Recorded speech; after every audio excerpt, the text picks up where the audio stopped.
സിസ്റ്ററേ, എന്തൊക്കെയുണ്ട് വിശേഷം? ഇന്നലത്തെ എൻ്റെ ഓപ്പറേഷൻ എങ്ങനെ ഉണ്ടായിരുന്നു? കൊള്ളാമായിരുന്നു? ഓപ്പറേഷന്റെ കാര്യത്തിൽ ഡോക്ടർ പുലിയല്ലേ?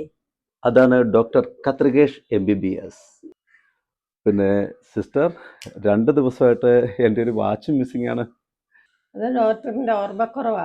അതെവിടെയെങ്കിലും കാണും, നമുക്ക് നോക്കാം. അതല്ല സിസ്റ്റർ, കഴിഞ്ഞ ആഴ്ച ഞാൻ ഓപ്പറേഷൻ ചെയ്യുന്ന സമയത്ത് എൻ്റെ കയ്യിൽ ഉണ്ടായിരുന്നത്. ഡോക്ടറെ, എനിക്കൊരു കാര്യം പറയാനുണ്ട്. എന്താ സിസ്റ്ററെ? ഓരോ ഓപ്പറേഷൻ കഴിയുമ്പോഴും നമ്മുടെ ഉപകരണങ്ങൾ ഓരോന്നും കാണാതെ പോകും. നമുക്ക് പോലീസിൽ ഒരു പരാതി കൊടുത്താലോ? ശരിയാ, കഴിഞ്ഞ ഓപ്പറേഷൻ്റെ സമയത്ത് ഇവിടുന്ന് ഒരു കത്രികയും ഒരു പ്ലെയറും മിസ്സിംഗ് ആണ്. ഇന്നത്തെ ഓപ്പറേഷനിക്ക് അത്രയും വേദന ഉണ്ടായിരുന്നല്ലോ ഡോക്ടറെ. അത് ഈ ആശുപത്രി പണിക്ക് വന്ന വയറിങ്ങാരനോട് ഞാൻ മേടിച്ചു. പണി കഴിഞ്ഞപ്പോഴേ അവൻ അതുമായിട്ട് പോയി. ഡോക്ടറെ, നമ്മുടെ മനസ്സാനം നമ്മൾ സൂക്ഷിക്കണ്ടേ? സിസ്റ്റർ, ഇനി എന്നോടുള്ള അരിശത്തിന് ആ പേഷ്യൻ്റ് എങ്ങാനും അടിച്ചുകൊണ്ട് പോയതാണോ വാച്ച്? അല്ല, ഓപ്പറേഷൻ ചെയ്യണമെങ്കിലേ വീട്ടിൽ കൊണ്ട് ചില പൈസ തരണമെന്ന് ഞാൻ പറഞ്ഞായിരുന്നു. ഞാനത് മേടിക്കുകയും ചെയ്തു.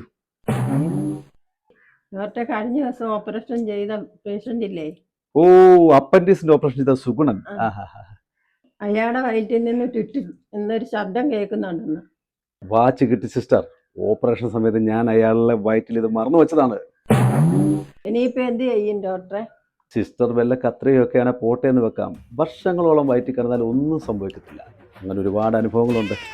പക്ഷേ ഇതെൻ്റെ മോൾ എനിക്ക് മേടിച്ചത് 3 ലക്ഷം രൂപ വരെയുള്ള വാച്ചാണ്. ഒരു പണി, പെട്ടെന്ന് അവനോട് ഓപ്പറേഷൻ തിയേറ്ററിട്ട് വരാൻ പറ.